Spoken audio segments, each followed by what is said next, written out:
بسم الله الرحمن الرحيم والسماء والطارق وما أدراك ما الطارق النجم الثاقب إن كل نفس لما عليها حافظ فلينظر الإنسان مما خلق من ماء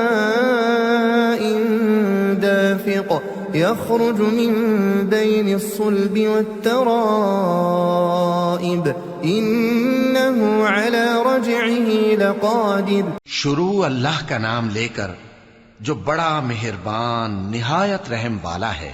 آسمان کی اور رات کے وقت آنے والے کی قسم. اور تم کو کیا معلوم کہ رات کے وقت آنے والا کیا ہے؟ وہ تارا ہے چمکنے والا. کہ کوئی شخص ایسا نہیں جس پر کوئی نگہبان نہ ہو. تو انسان کو دیکھنا چاہیے کہ وہ کاہے سے پیدا ہوا ہے. وہ اچھلتے ہوئے پانی سے پیدا ہوا ہے جو پیٹھ اور سینے کے بیچ میں سے نکلتا ہے. بے شک وہ یعنی خالق اس کو دوبارہ پیدا کرنے پر قادر ہے. يوم تبلى السرائر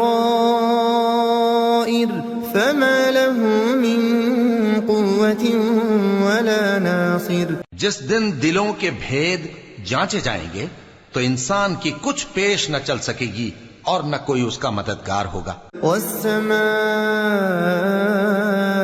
ذات الرجع والأرض ذات الصدع إنه لقول فصل وما هو بالهزل إنهم يكيدون كيدا وأكيد كيدا فمهل الكافرين أمهلهم رويدا. آسمان کی قسم جو میں برساتا ہے اور زمین کی قسم جو پھٹ جاتی ہے کہ یہ فیصلہ کن کلام ہے اور یہ کوئی مذاق نہیں. یہ لوگ اپنی تدبیروں میں لگ رہے ہیں اور میں اپنی تدبیر کر رہا ہوں. تو اے نبی صلی اللہ علیہ وآلہ وسلم تم کافروں کو مہلت دو، بس چند روز کی مہلت اور دے دو.